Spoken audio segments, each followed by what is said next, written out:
Hello, everybody, and welcome to Tools of the Trade, working with Humanities Advisors, who, what, and why. I'm Julie Fry, President and CEO, and if this is the first time you're joining us, let me tell you that California Humanities is a statewide nonprofit organization, an independent nonprofit partner of the National Endowment for the Humanities. And for the last 45 years or so, we've been making grants and delivering programs in public humanities work throughout California. And we are very glad to have you join us here today. So this is the third offering in our newest virtual series focused on humanities capacity building, Tools of the Trade, a practical series for humanities programmers.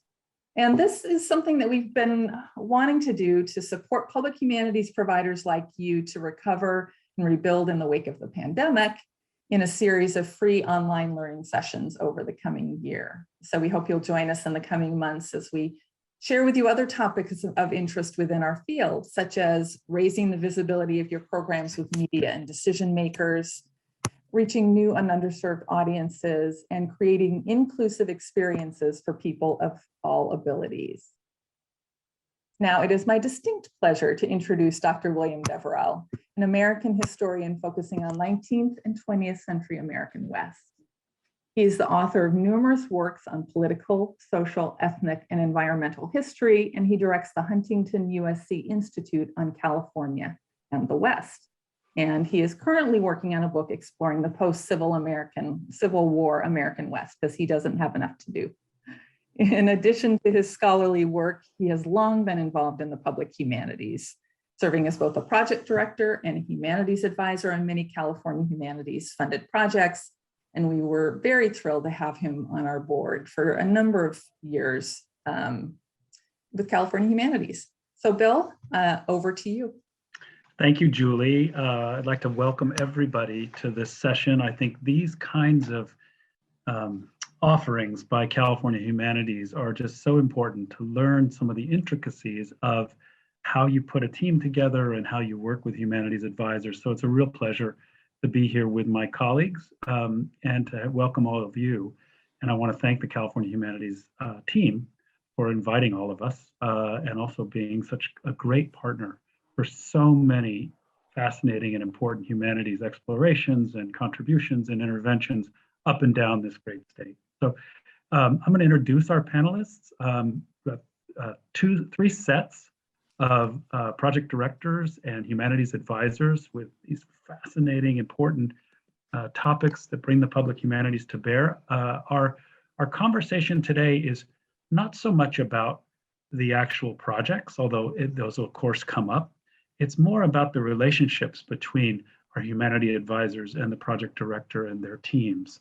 How does that work? Because we view this as a kind of primer, an opportunity for all of you out there who are thinking about building some of these relationships with humanities advisors as you explore possible grant writing opportunities with California Humanities. So I urge you, please, though, investigate these projects as well in your time, because they're doing such interesting work. So we're going to have a conversation.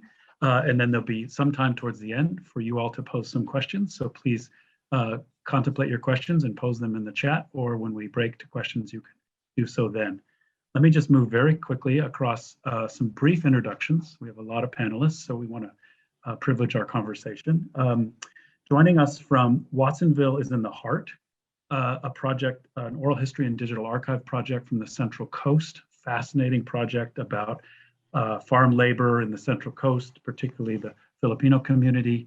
And our two colleagues joining us for that are humanities advisor, Recio, who has a long and deep family tie to these issues and knows a great deal about it personally and in terms of the historical trajectory of these issues. And the project director, Professor Kathleen, or Kat Gutierrez, from UC San Diego, an LA native, and an historian of both Filipino diaspora as well as the highly localized settings of Watsonville's In the Heart. So welcome to you both. Can't wait to hear some insights from the two of you. And next, from a project called We Are Not Strangers Here, which is a very important investigation of African American rural life in California.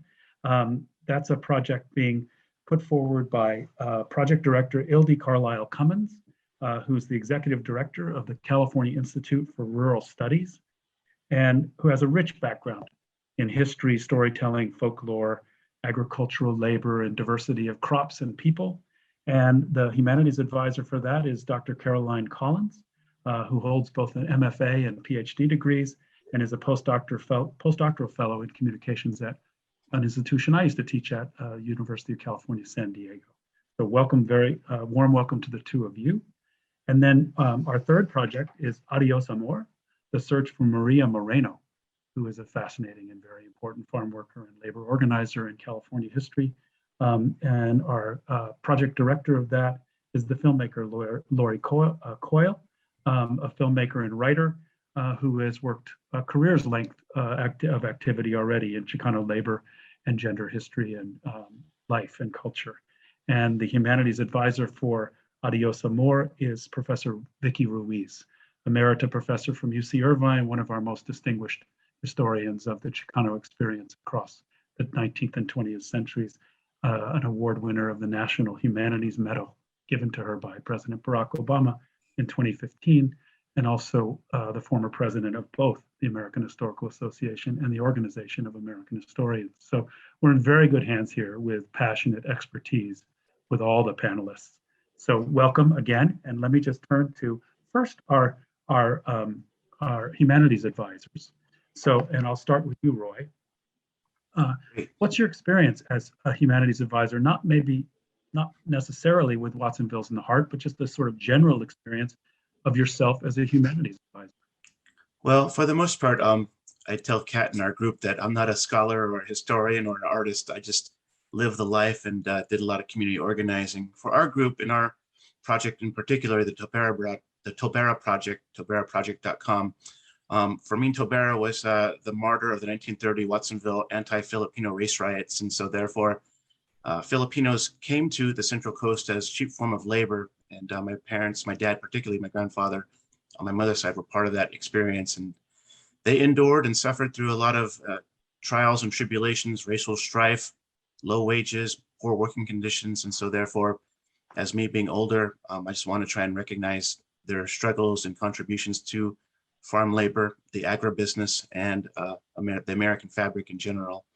And so for me, you know, I'm just a community organizer mostly. And, you know, whether in my past, organizing for Filipino World War II Veterans Equity, organizing to rebuild the International Hotel in San Francisco for low-income senior housing, those are my passions to empower the Filipino community. I just felt compelled, you know, to do something for my hometown in Watsonville, to honor my parents, my ancestors, and really find like-minded folks to feel the same passion and feel the same energy to try and promote our project, Fermin Tobera and the Watsonville's in the Heart endeavor. And therefore, you know, it's all about, as I say, forming relationships, and whether it be community folks, scholars, the university, grandchildren, you know, whoever who's interested in honoring our elders, that's pretty much the impetus of the project, and sharing love, experience, and just life with one another. Yeah, really, well, it seems what we share. Well, sorry to interrupt, Roy, but it seems like they're extraordinarily fortunate to have found you, and we'll find out how those ties got bound or connected in a few minutes. So, Caroline, yourself, how about your own experience as a humanities advisor? First of all, thank you for having me. And then I also need to make sure that I'm mentioning a really important part of our triad of our collaboration, Susan Anderson, who was our primary history advisor. She is the history curator and the program manager at the California African American Museum. And she was really a cornerstone in a lot of our historical advice. Great. And a treasure, an archivist, curator, treasure in California. Completely. And so it was just a joy and a pleasure to partner with her and with Ildi on this project. With my experience, I came on to bring some of my expertise and experience working in archival studies, but also in media production. I am a scholar of communication, so I do quite a bit of historical work and historical methods, but I'm primarily concerned with how cultures make meaning through remembrance. And the area of cultural memory I'm really interested in is origin stories and particularly regional origin stories like the myth of the American West. And so in this particular project, it was just a really rich experience in bringing that expertise, especially to the podcast development side, to not just try to tell some good history, but to talk about why are these histories so important in the way in which they are told or not told or distorted or erased in particular ways.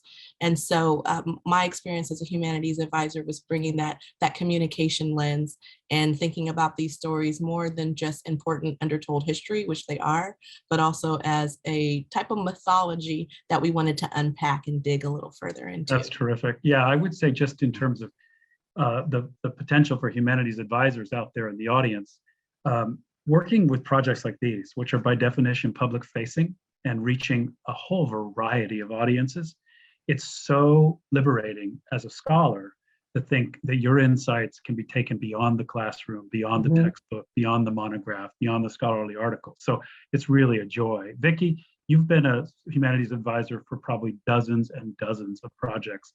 Tell us just a little bit about your own experience in that role. Often as a scholarly advisor, I've been either, a script doctor or a talking head, but ADIOS AMOR represented a real collaboration at each stage. As advisors, we were on the journey with Laurie. We shared her excitement as she searched for traces of Maria Moreno. And I remember the gathering where, she showed a video of her meeting the children and they sharing the photos and sharing stories. And all of us became really very emotional because it was like we were part of the process. We were not just, we were not in front of the camera. We were behind the camera. We had very rich discussions about what we were going to include, what couldn't we include, and what were some unexpected surprises. And so it's very invigorating to be sort of not just a small part in which they ask you to come and sort of play a part, but you're actually, really embedded in the project. Yeah, that's the joy of it, because so many times, I can speak from my own experience, the request for scholarly support of a grant proposal from some other entity, some other project, public facing or not, is oftentimes just, can you sign this letter we wrote for you and put it on your letterhead? And that's not what we're talking about here. We're talking about these partnerships that are from the get-go, intricate, intimate, helpful at both ends of the relationship. So this is a different quality of collegiality and collaboration. Kat, I have a question for you. Roy said, I'm just a community organizer, and I'm not going to let him get away with that because that's obviously such an important position to have. I suspect Roy is a fairly well-known figure in the community of this kind of work in the Central Coast. But how'd you find him? Oh gosh, yeah, Roy. I call shenanigans on that statement. I didn't find Roy. Roy found us. I should be pretty clear about that. Roy was doing some pretty amazing work in Watsonville. He mounted an exhibition at the Watsonville Public Library on the Manong, the Filipino farm workers that settled in the Pajaro Valley. And he reached out to scholars at UC Santa Cruz. And so I met Roy through a graduate student when I came on board to the campus. And like you were saying, Bill, it really wasn't also just a matter of me as a project director stamping my letterhead on Roy's ideas. I think he provided these great germs of ideas for public facing work. And I think we've been able to come in and really kind of collaborate towards things that are, pretty insightful, that really work with our subject area specializations. Our team is quite big, and we have folks working on Filipino labor, contemporary Filipino art, to visual representations of Filipino labor in California and Hawaii. And I think all of those combined really have blended well with a lot of Roy's vision and the vision that the community has brought forward through him and through the Deverell Project, which is his grassroots organization. That's fabulous. Yeah, and I would say, in terms of specific reference to Watsonville's in the Heart, it seems to me that the two of you as representatives of that project, Roy speaks to highly localized experience, familial ties to these issues. And Kat, you're a global scholar, so you're able, and a local California scholar, but you're able to pull together diasporic insights into the very local setting. That's really a wonderful mix, it seems to me. Ildi, how did you find Caroline? Yeah, thank you for the question. I think I would echo some of what Kat just mentioned here, which is that when we think about how this team formed, especially as we're invoking Susan Anderson, who is our third important colleague in this project, into the conversation, Susan Anderson's life work and body of work, really, threads of that are pulled through into the We Are Not Strangers Here series. And so the idea for the project really emerged organically from conversations that we were having, and from an interest and a gap in the sort of storytelling about the myths of California that Caroline just mentioned that really needed to be told. And so similarly, like I didn't find that, reach out, conceive of the project and then reach out in search of humanities advisors. The story came to me and came to the California Institute for Rural Studies through a series of conversations I was really deeply embedded in. And then Caroline, we did find through sort of networks of folks who were connected to and committed to this idea about retelling the story of California and rural spaces, and who are interested in sort of pushing on some of the well-known myths and troubling them a little bit. And so found Caroline through networks connected to the communications department at UC San Diego. And then Caroline has come on and played really a hybrid role as humanities advisor and podcast producer. So in that sort of liminal space between project direction and humanities advisor. That's terrific. Yeah. Yeah, that's terrific. Again, Caroline, her experience, what you just put out there as humanities advisor and podcast producer, et cetera, for the humanities advisor or wannabe advisors out there, your skill set growth in serving as a humanities advisor to these powerful public outreach vehicles, technologically or otherwise, your skill set will just get better and better. And, obviously the 6 of you have joined this Tools of the Trade primer event because you've built these relationships that are obviously important to you, and that's fabulous. So Laurie, it's hard not to encounter Professor Ruiz and the kind of work that you're interested in. I guess I could just say, how did you find her? But, there she is. Right. Okay. Well, I guess our story is a little bit unusual because actually I met Vicki many decades ago when she was a graduate student at Stanford, and I was just about to start film school. And I was working on an oral history project and was invited to join a women's history small study group at Stanford. And I was not a Stanford person. I was a Berkeley grad. So we were aware of each other's work for a long time, but kind of at a distance. I mean, I was following what she was doing and she knew what I was doing. But it wasn't until I decided to undertake ADIOS AMOR that I reached out to her directly, because she was the perfect coming together of really, really understanding women's labor history, Chicana history. So really getting to the heart of gender issues and the ways in which women's leadership had been totally pushed to the background and not acknowledged, and certainly not in PBS films. So the question of representation was crucial to putting together a team of scholars, and also just tapping into Vicki's long experience with how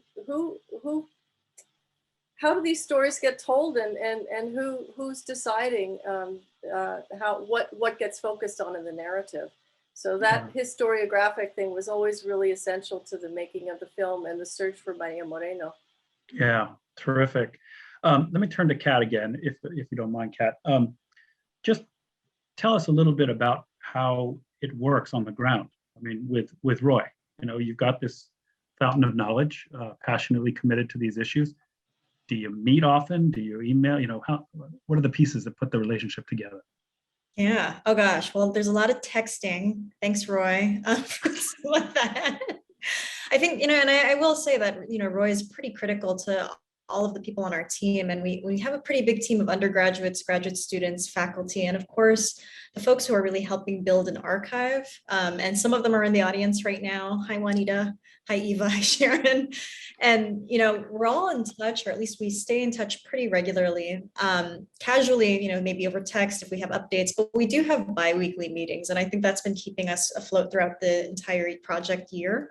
So that sort of has us all on board. We also have a cascading mentorship approach with the undergraduates on our team, the graduate students, and of course the faculty, and everyone has different tasks. And I think what's really worked for us is that we've trusted each other's skill sets to really bring the project pieces to fruition without a whole lot of micromanaging, but with definitely a lot of agreement, I think, on what our end outcome should look like.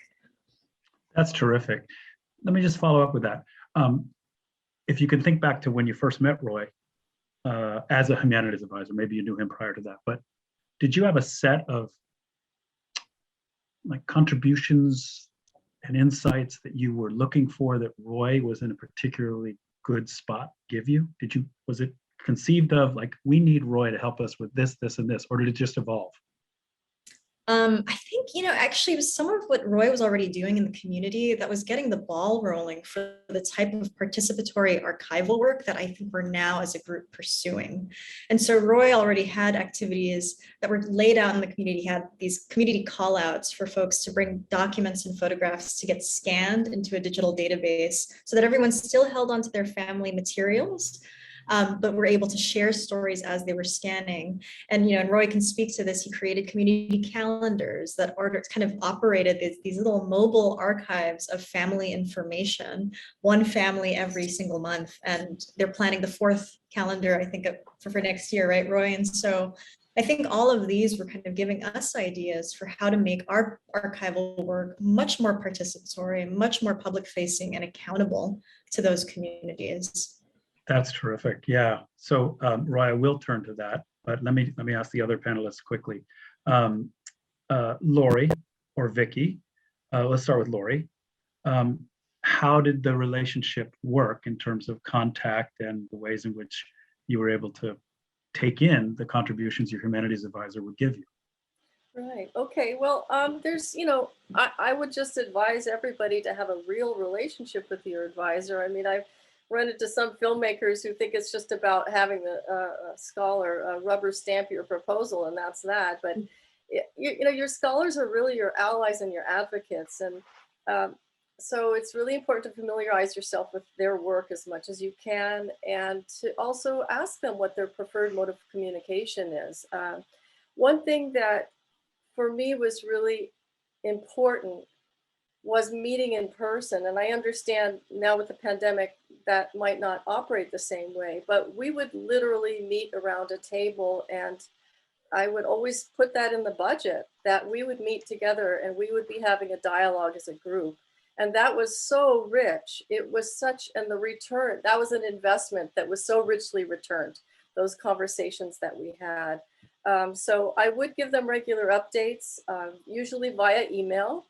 And I read their work before I invited this group together so that I was up to speed on what their specific area of expertise was. But it was also really about a collegial spirit that they had with one another.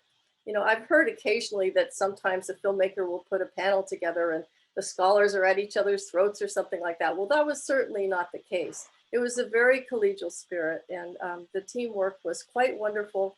And not only that, they welcomed, it was not just professors. We also had a founder of the California Farm Worker Women's Organization called Mujeres Campesinas. She was one of the advisors. And that was really an essential part, because we were not only looking at making the film, we were looking at how the film is a tool for community empowerment and empowering women's voices. So Milly Trevino Sauceda was that person, and she was also part of the team. So yeah. I think it's, you know, it's kind of important that we all be invited to be part of the conversation, and the conversations were like I said, richly rewarding. Yeah. Vicki, do you want to add to that? Yeah, I would, because I had written about Milly, but I'd never met her. So when she was in the room, I was like trying so hard not to be a fangirl because I admired her so much. And the project really sort of evolved. Mili and Albertina Padillo, who with Laurie co-founded the Mi Historia project, there was this collaborative, digital storytelling that, is so rich. And, it continues in a way as a part of the film, a legacy of the film. But it was, I've done a lot, and I'm sure many of us have gone to sort of the, doing the screening and discussion of a documentary. And those are very important, but this sort of went beyond that because it was, rather than just showing a film at a local library, Laurie went to where people were and where they were organizing. Yeah. And, and it's a project that's still ongoing. And it's as I said, it's a project that I feel very privileged to participate. Yeah, it shows. I think Laurie's raised a really good point, and I'll turn to Ildi and Caroline in just a second. But for the PDs out there, the project directors, just familiarizing yourself with the scholar's work is an important step because, as many of my colleagues will vouch, we do get queries from various operations that want to use our humanities advice or counsel, but they misfire because they say, aren't you an expert on X? And, we may not know a thing about it, so we're not going to say yes.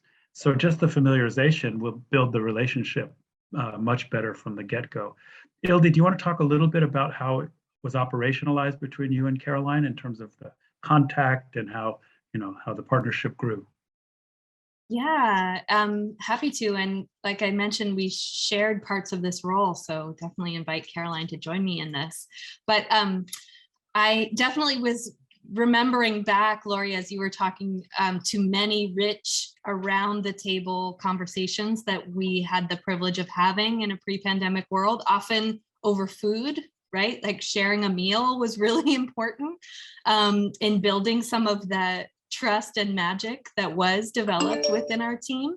So I think that was that, learning sort of the best ways that folks on the team wanted to communicate, email, text, face-to-face communication was critical for us. But I did want to say that for this project, and I've had the privilege of being project director for a couple of different Cal Humanities projects. And for this project in particular, really, I think my role as project director, as much as anything, was to kind of get out of the way of the content that wanted to come forward from humanities advisors on our team. And I don't mean being disengaged in that process. I mean sort of setting the table, making the space, turning the wheels logistically to make sure that we were capturing all of the good ideas and then being able to funnel those into podcast scripts or banner text, or, sort of creating the mechanisms for producing content collaboratively, but then stepping away from and a need to direct or drive the themes or the particular sort of story focuses. It was more about creating a collaborative space in this project and letting those ideas come forward from folks who had really deep content expertise related to this subject. Yeah, that's terrific. I mean, that's so respectful of the broad range of knowledge of people you're going to bump into that are interested in the same things. Caroline, do you have anything you want to add there? Yeah, I would just add that that collaborative spirit was just so deeply important to the project, and that in a way it became a microcosm of the power of public humanities projects, because at their best, the public humanities creates conditions where folks feel equally heard. And I think in order for us to tell this wide array of diverse stories and to help people feel as if their voices were being heard, we first laid that groundwork in our collaboration with our core triad and with the other folks that we were working with as well. And I think that just was the groundwork for a project that ended up being really successful in different ways and building these relationships that feel to me like they're going to endure past the project itself. And isn't that a great marker of success that they continue, the relationships continue. I do want to note for the audience out there that the Humanities Advisor doesn't have to be an academic. Doesn't have to be someone with a PhD. It doesn't have to be a pointy-headed historian. There are culture keepers and others in communities that are the perfect humanities advisor, not the degreed scholar who sits in an office. And sometimes the degreed scholar who sits in an office may not be the right fit. Goodness knows, we know people that wouldn't be the right fit for these kinds of efforts. So I want to turn to to everyone actually, and I won't call on you. I just see if there's anyone that wants to respond to this. Do you have some history or indication of things that have not worked well in a relationship or a search for a humanities advisor? Is there something we should keep in mind, like don't do that, or think this through a little bit? I would say important is to set expectations, and it has to be mutual expectations. What does for example, what does the filmmaker want you to do and what you can do? What does this, sort of community archive, and what kind of time can you commit? What do they expect you to do, and can you fulfill that? And at the same time, you have to see is their vision and what they're trying to do, is that something that you can contribute to, or you can't? And also the importance of owning your own words. If you're doing an on-air camera interview, prepare like you are going to do a job interview. Because you have to own your words. Short declarative sentences, no long-winded explanations that can get edited in ways that you may not like. I have been, unfortunately, was a part of a talk. Basically, a good friend talked me into participating in a documentary that I was not giving the filmmaker what she wanted. In fact, she said, "You're not giving me the narrative I need," and I'm like, I can't give you that narrative. Right. And so it was very uncomfortable because expectations had not been aired out previously, or you didn't know what the PD wanted. Exactly. And then was like, oh, okay, this is I'm not a good fit here. Yeah. I'm not into sort of was a sort of, let's say a heroic women's history project. Got it. And Yeah. I was, that wasn't me. So I would just really set your expectations, make sure you're clear, each side is clear, and to own your own words. Terrific. Others of you, anyone care to offer some of that thoughtful advice about watch out for this or keep your eye on that?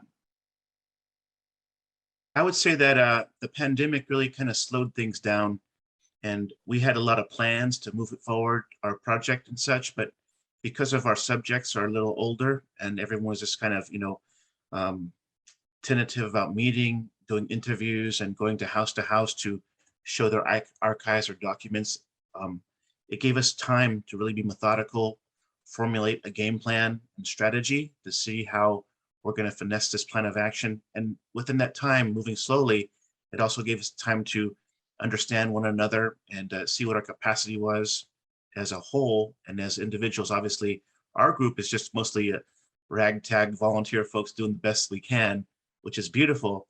But once again, as I say, let your work speak for you. And whether it's grinding every day or doing what you can on the weekend or what have you, the project's moving forward. And for that, I think our whole group, the community folks, the university side as well, are just so pleased that we're just slowly moving methodically forward. And thusly the expectation and the goals are attainable because we're just slow at this. And we're not, competing as for a race or anything like that. I think that we're just really pointed in the right direction because of the pandemic forcing us to move slowly. Mm-hmm. Yeah, thank you for that, Roy. Anyone else? Well, I don't think this is like a necessarily comment about what didn't work by any means, but I know I placed a huge emphasis on us coming together on a regular basis over the course of making the film. And I realize that that might be kind of like throwing a boomerang into the COVID-19 conversation, but here we are around a table online. And so it seems to me that even though when I started the film, that would not have been possible, we've now moved to these different platforms that enable us to have a virtual roundtable, even though we don't get to necessarily share food together. But I think it's really, you know, we're still able to have that conversation. And I'm looking forward to being able to have those conversations in person again. I still, you know, rely on your banana bread recipe. I'd say for the humanities advisors, both here with us right now and those of you out in the audience, there's been a sea change. I can speak only to the academic setting. There's been a sea change in the university, at least in my experience, university's interest in public-facing humanities work on the part of its faculty. Now, that may not satisfy a chair or a dean or a merit-raised committee. The academy is still moving, I think, kind of slowly towards that. But there are other entities on campus. You know, think about the folks in our communications and outreach offices that work with the community or work with the communication vehicles for the university.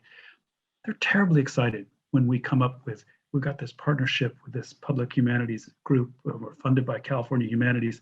They love that content. They're very good at distributing it.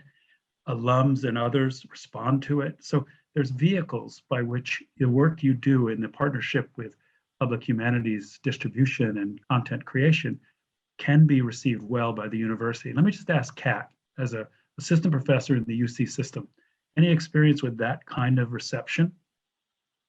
Yeah, I mean, it's huge. I think, you know, this project, more than any I've ever worked on, has gained so much more momentum and attention and just, you know, a big boost, I think, in even campus support that has surprised me. I think one thing that I know, maybe, and I don't want to speak for everyone here, but we know that universities have the machinery and the resources in place and can really make these projects get on their legs. And I think a project like this, really through the public humanities, I mean, just makes more concrete a lot of the work that's happening within our offices or in the libraries, right? And so I have to say that I've felt very supported as such, especially someone who's early career. Our Dean of Humanities is a public historian herself. People in my department are very proudly public historians. And so I think I've felt like we've had a really good community of people to look to. I know it's not the same everywhere, but I think that, you know, this is kind of a sea change like you're pointing out, Bill. Yeah, I think so too. And we have a scholar in the communications department with us on the Zoom. So Caroline, what's your perception of this, either through your scholarly chops or UCSD? I agree with Kat, especially in my position in being early career as well, even earlier than Kat is as a postdoc. And it's been something that's been really well received in all kinds of academic circles, you know, in my department level and across the university, also at other UCs. I've been contacted by other professors who are using it in their classes, and I've come and talked to classrooms, and it's been assigned on syllabi, and folks were citing it for upcoming books. And then it's also moved in really interesting ways with various community partners. And so there's been all kinds of professional benefits to engaging in this kind of work and opening me up to other networks and other types of skills, and especially to any academic out there who is really interested in being engaged in communities and having public facing work in addition to your monographs and your other writing. It's just been a great experience. And I've also found, though, that it does impact and inform my scholarly writing as well. I'm a bit of a different writer now after writing for podcasts as well. And I think in a more meaningful way as well. Yeah, that's terrific. Let me ask our humanities advisor, particularly the two academics, although Roy, please feel free, because I bet you have ties in the K-12 community. Talk to us about engagement with students through this kind of work. So, for instance, you know, oftentimes in the academy, we think of our teaching as on a track, and then our public service is on a track. they should be put together. You know, students should know about this. Students can be labor or interns to some of these projects, etc. Talk to us a little bit about that, Kat. Gosh, yeah, wow. The students are excellent. I mean, again, we've been able to hire 6 undergraduates just to work with us in 1 year. And they've come in with different projects, kind of subset tasks for each project, right? Whether that's digital archiving, oral history interviewing, or even data entry to get the digital archive up and running for April when it launches. And so I think students have responded to it quite well. And one of the co-PIs on this project, he's been incredibly great at youth participatory action research locally. And so we're really hoping to see this scale up, inside the classrooms or in some capacity with our own Humanities Institute on the campus. And of course, we're working with Roy to really try to roll this out at the Pajaro Valley Unified School District too. Exactly. Roy, do you want to pick up that baton in the K-12? Yeah, with the impetus to promote ethnic studies, we've jumped on that bandwagon, which is a beautiful bandwagon. And therefore, we're going to have a local curriculum focused on the Filipino experience in the Pajaro Valley Unified School District. And that's been one of our benchmarks to get involved and raise our voice and make sure we're included in the broader curriculum. And that'll, prosper down the road for different generations. And plus the archive will be there for researchers and students to, research and observe long after we're gone. So it being institutionalized for different generations, future generations, my kids, my grandkids, to learn about their grandfathers can be really, really special. Fabulous. Caroline, any thoughts about student engagement? Yeah, we've worked with groups like Central Valley Scholars, which is high school students and the Black high school students in the Central Valley. And I've also, because of this project, now there are folks who want to partner on future public history projects with their youth. So I have an upcoming project that looks at Black folks with Pacific engagement, and I'll be partnering with the San Diego County Department of Ed on that. And then also as far as university students, Muir College at UCSD, their environmental studies students will be working with the project. And that was largely due to them seeing We're Not Strangers Here and how it moved through particular communities and wanting to partner on like projects. Great. Ildi, I just have to ask, We Are Not Strangers Here. Can you give us the story of the individual whose words those are? I actually am going to kick that to Caroline. Okay. I know it's a quote from a poet, and it was lifted up by Susan Anderson. But Caroline, do you remember the full backstory on the We Are Not Strangers Here title? It comes from a poem by Robbie Howard. He's a African-American writer, and his poem, We Are Not Strangers Here, is in a larger anthology called Black Nature that has all kinds of creative poetic pieces about Black folks' relationships to the natural world. And in that piece, he talks about the fact that over time, Black people in urbanity have been collapsed, but that Black people are not just creatures of concrete and bricks, but he says that we're of the low country and oaks. And so Susan Anderson is also, in addition to being an amazing public historian, she's also a poet. And so that piece really spoke to her, and it became the title of the project. And we made sure even in the podcast, every episode, to call out Mr. Howard and his words, because they were truly inspirational. Terrific. Thank you. Yeah, I was curious about it because it's such an evocative phrase around which to structure a program. I was going to ask, and I guess I am, but I think I know the answer. Humanities advisors, would you do it again? Has the experience been so great, which I can tell it has been?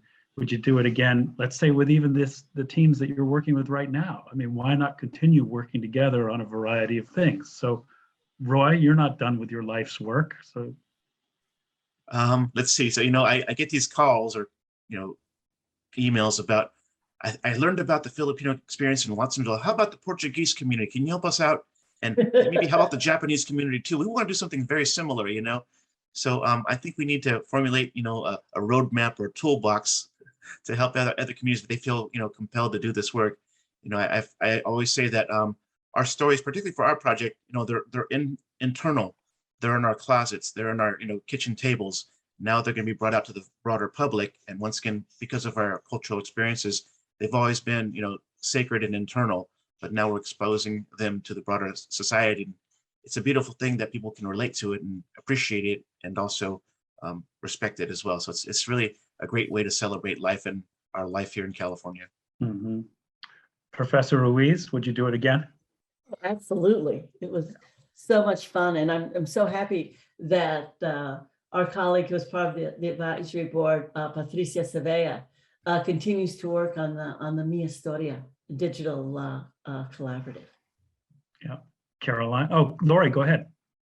Oh, well, yeah, I was just gonna say, it's been great to still have people on board with me. And Mi Historia started out as kind of a community engagement project for ADIOS AMOR, but it really took on a life of its own. And we call each other sister projects. And the director, Albertina Sarasua Padilla, continues to do storytelling workshops in the community, including finding ways to do it during the pandemic.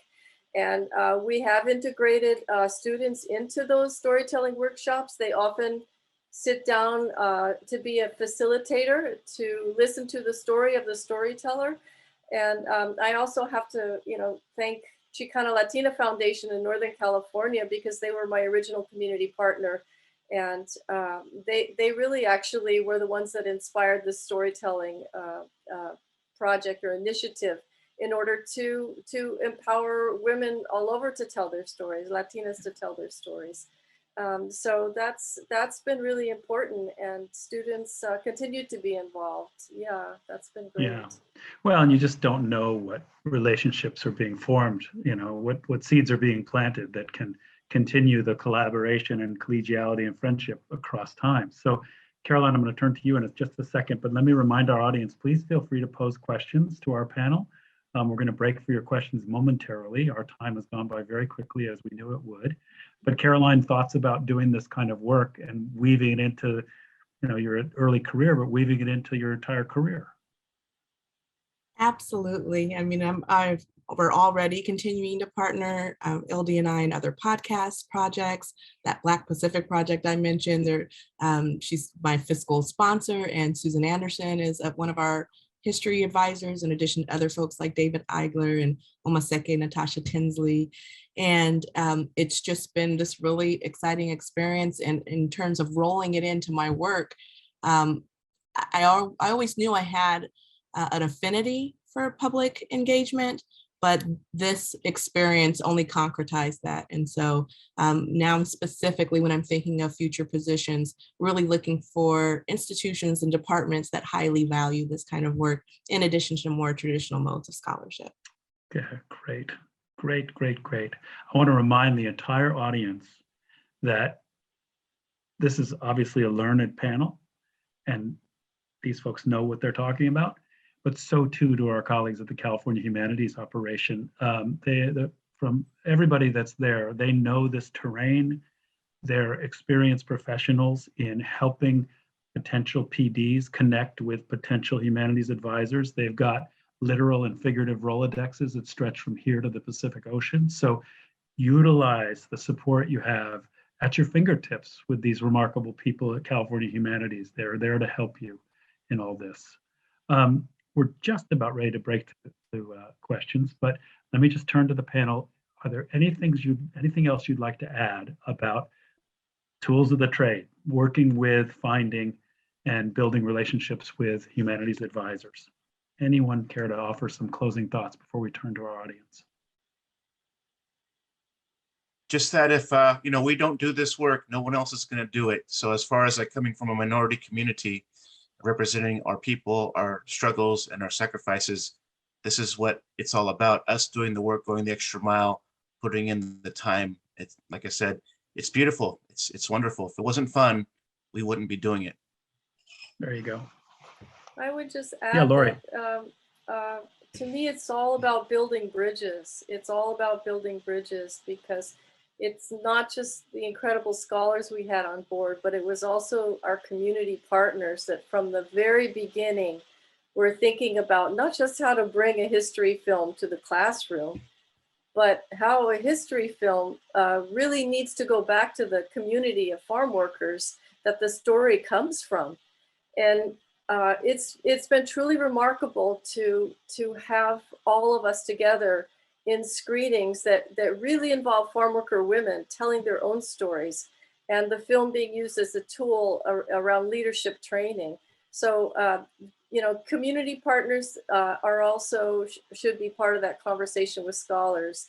And I have to say that it was that the collaborative spirit that all of those parties brought to the project just made all the difference in the world.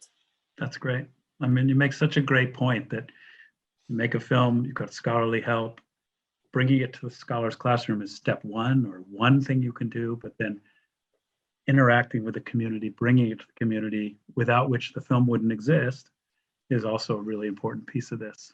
Ildi, did you want to offer some final thoughts on that issue of anything else you'd like to raise? I thought I saw you light up. I think those were I was just inspired. I'm inspired by the other panelists here, and I'm going to do deep dives into everyone else's project after this because they're very beautiful. I did have one last thought that for us, when Carolyn and I were reflecting on this panel and thinking about Humanities Advisor role, that I just would offer to folks as a distinct way that Humanities Advisors can help shape a project that we haven't talked about yet, which is that one of the things that Susan helped us to do was to understand like the richness of this territory and the million different ways that these stories could come to life, and then bring us back into what was at the center of this, what the project was, and all the things that it was not as well. And so like having that sort of North Star, that guidance was really an important function on our team yet. And I hadn't gotten to say that out loud, but there's so much richness here, and there's a 1,000 stories that we could have told. And so to have someone with a guide, to guide us on what the focus was, how we stayed centered in what this particular series was doing was very critical. So that's a great point. Thank you for that. Anyone else? And then Kirsten, I'm going to have you jump in, if you will, with some of the questions for our panelists.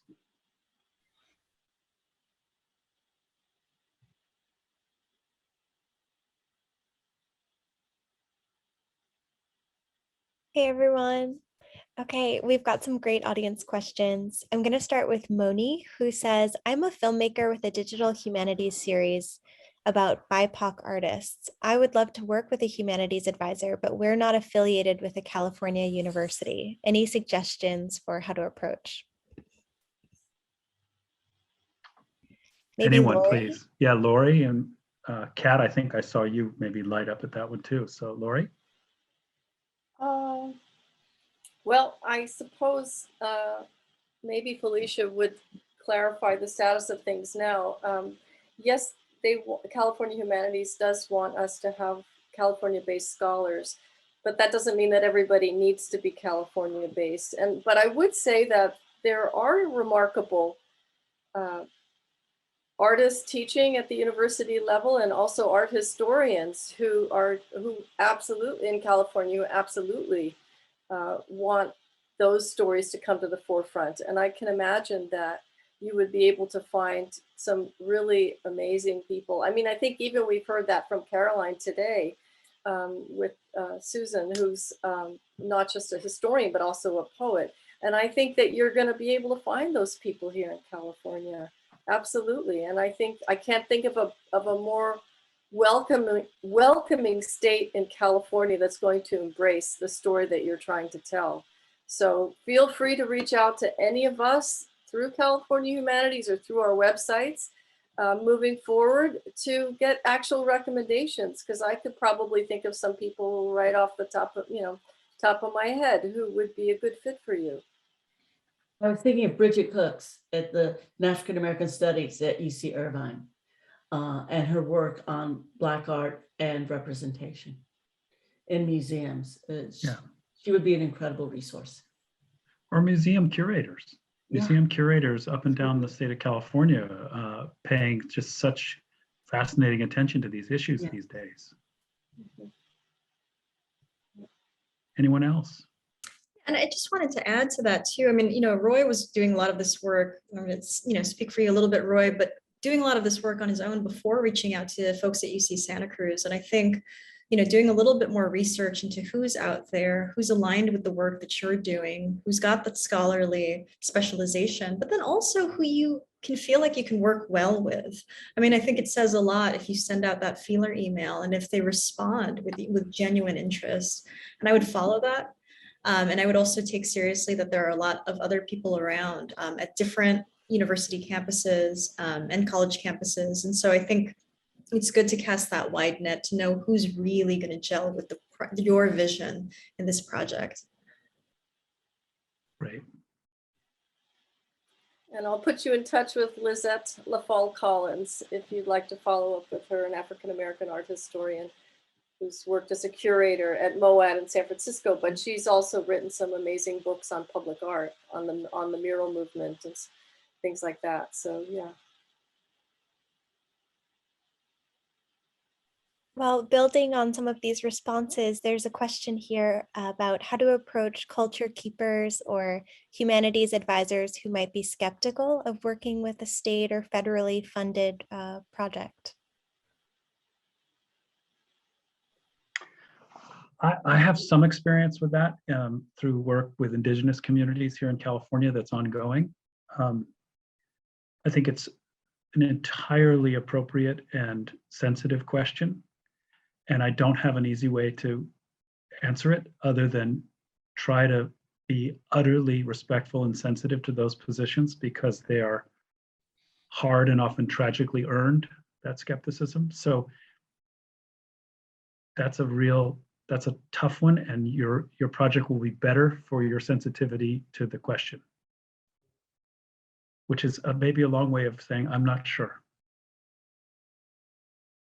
Others?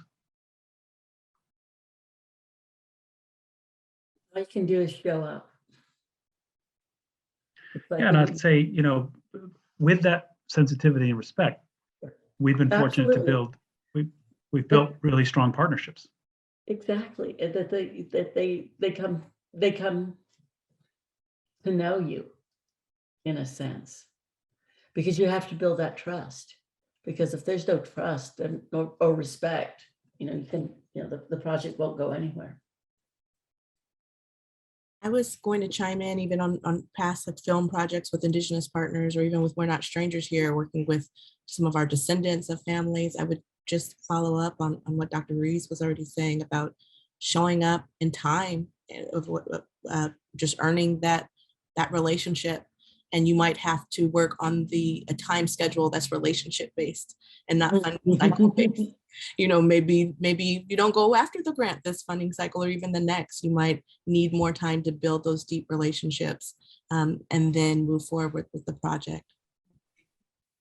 One thing that I would want to add briefly is just that wherever humanities funding is coming from, they have no editorial control over the project that you're creating. They don't. I mean, they evaluate the quality of how solidly founded you are in the community that you're doing a project about or with, or both.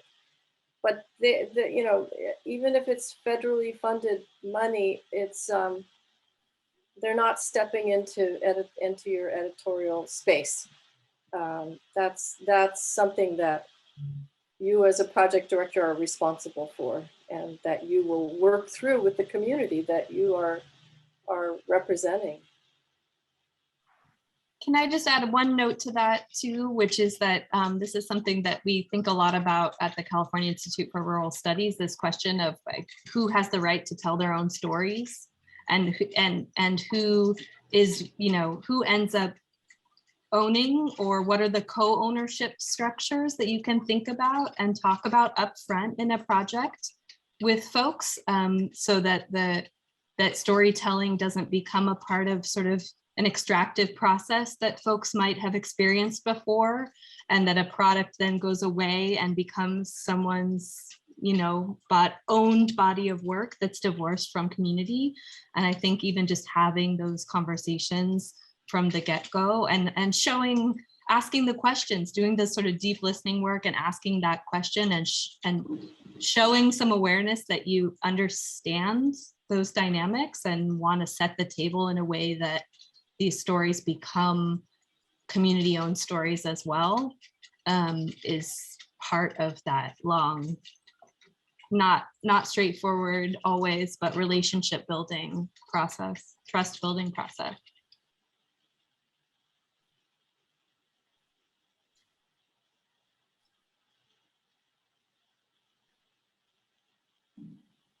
Well, I know we're running up against our time limit here, but I see a really practical question that might be a nice note to end on. It says, thank you, Vicki, for the reminder to manage my project's expectations.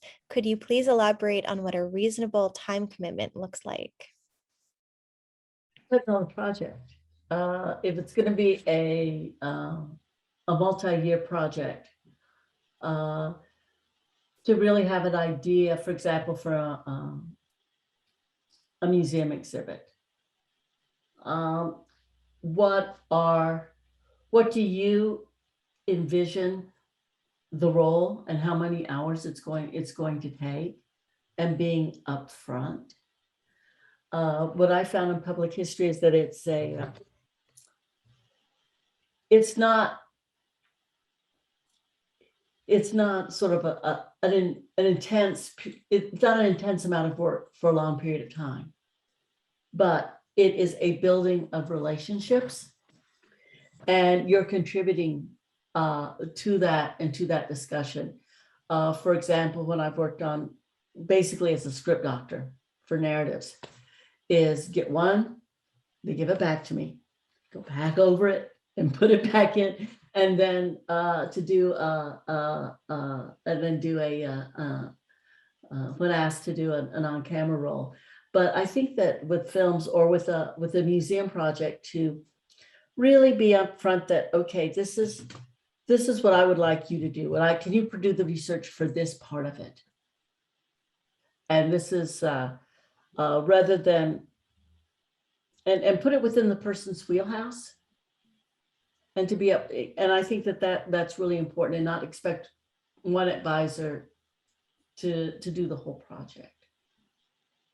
And I think it's important also to note, for example, if you need someone who has graduate students who can help you, be sure you do an advisor who has the graduate students or the undergraduates to work on the project. I know I was asked to, and I didn't realize that the scope of the project, and actually had to sort of step out of the project because the project director had assumed that I had a group of graduate students. This when I was newly tenured at UC Davis, that could go down to Los Angeles, and spend, a few weeks with them. And it was like, oh my goodness, no, this is not a good fit. You need to find a more a senior scholar in Southern California, and to work with the that have graduate students to work on this project. I'm not really a good fit.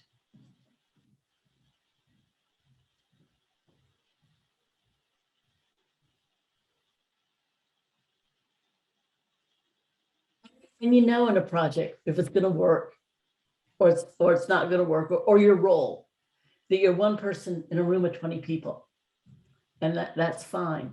But what's wonderful about ADIOS AMOR is that we were a small group, and we all shared a deep commitment to the project and to getting Maria Moreno's story on screen.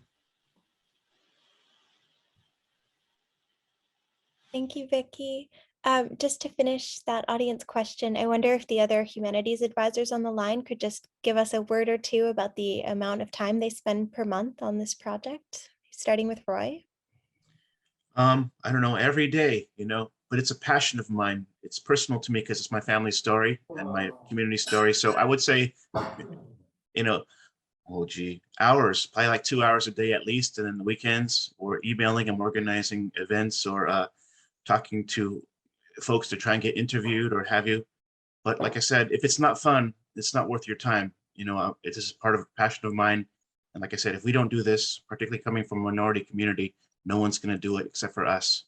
So therefore I felt, this is my mission. But like I said, it's a beautiful mission, and I appreciate it and I respect it. Thanks, Roy. What about you, Caroline? Yeah, I mean, likewise, it was a lot of hours, but it was a passion project that I was so deeply invested in, and just meant so much to me, not just professionally, but personally as well, as a Black Californian with roots here that I felt often just I didn't see in many public facing projects.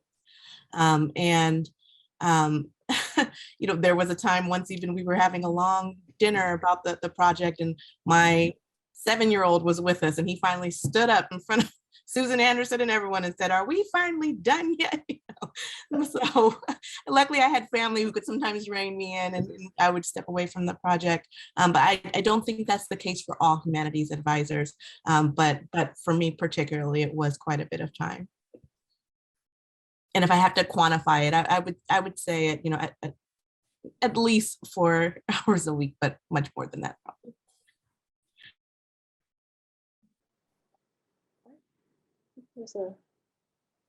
I think there's a whole range, you know, because it depends on, I think it's really important for every project director to just dig down in the details of what they think they need from a scholar, a humanities advisor. For example, I spent a huge amount of my film career writing for myself and other filmmakers.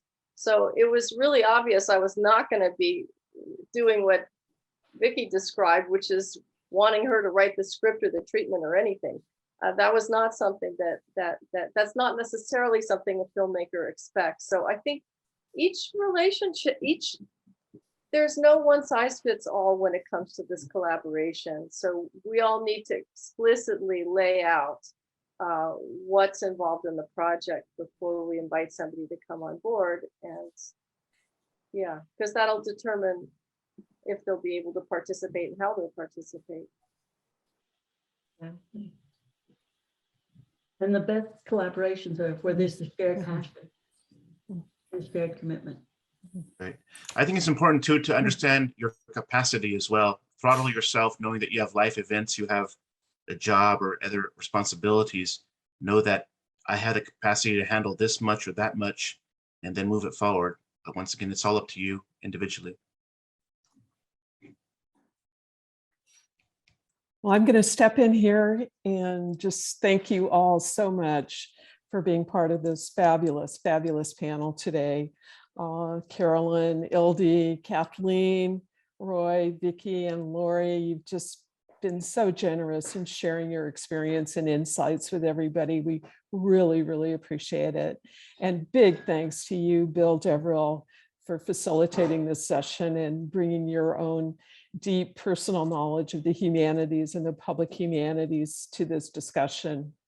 I want to thank our president, Julie Fry, and my program staff colleagues, John Lightfoot and Lucena Lauvalle, who helped us curate this wonderful panel, and especially to our crew, our wonderful producer, Kirsten Vega, our operations manager, Beth Segura, who's been fielding questions, and our communications team for all their hard work getting the news out about this, Cherie Hill and Stephen Losgatoff.